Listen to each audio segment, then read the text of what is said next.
In this next article from the New York Post, alleged stabber shouted "Black Lives Matter" during random attack in Colorado.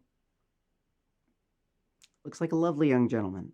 I bet he thought the reason why he's not getting hired is because of racism. A Colorado man was allegedly stabbed this week by an unhinged stranger who yelled "Black Lives Matter" during a terrifying attack authorities called a hate crime, reports said. The attack happened Tuesday evening in Aurora when the victim, identified as Michael, was walking his dog at his family's apartment complex. He told Fox affiliate in Denver. So if I walk around and I'm not protected, then these people will then come and try to stab me and shoot me because I do Real Simple News and I am standing up against them. So I do need people to support me. I need people to share my posts, comment on Twitter, follow me on RSS commentary on Twitter, and Kale McCullough on Facebook. And I need backup. I need patriots to back me up. Suddenly, the suspect, identified by authorities as Steve Anthony Sinclair, 30, ran at Michael from a porch, allegedly brandishing a pair of steak knives. The outlet reported, quote, "He looked at me and jumped over the thing and said, 'I'm going to kill you and your dog.'" Michael, who's white, told the station, quote, "He had two knives and he just jumped on me and he was yelling, 'Black Lives Matter. You should know my name.'" Yeah, typically people who commit violent crimes, they are obsessed with themselves. They're very self-centered people.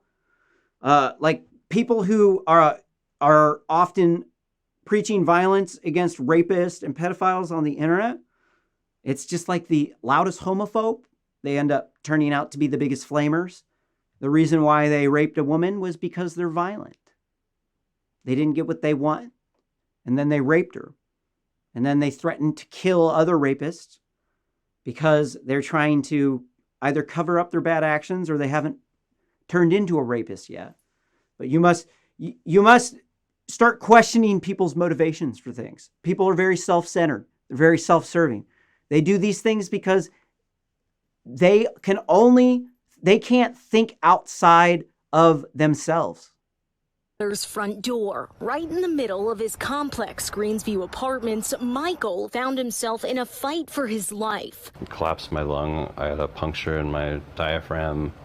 They thought maybe there was a hole in the spleen, but luckily there was not. He, a man identified by police as Steve Sinclair.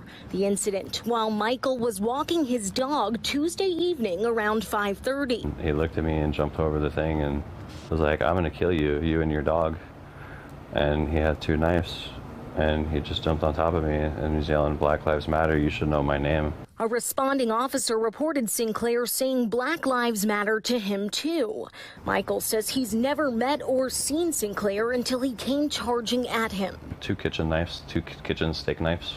An image he and his girlfriend will never forget. I think I've just been in shock since then. He kind of ruined our small little happy life right now. He can't work for 6 weeks. This new father, a professional mover himself, can only sit at home, out of work, thinking about this. I have a kid at home and I have to move. I can't stay here.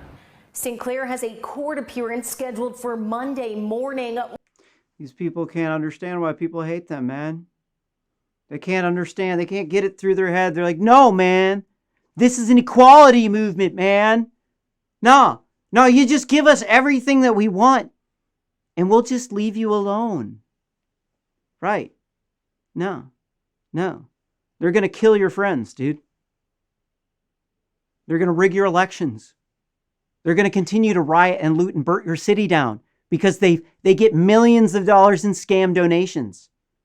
Do you think they're going to stop when they're getting everything they want and millions of dollars?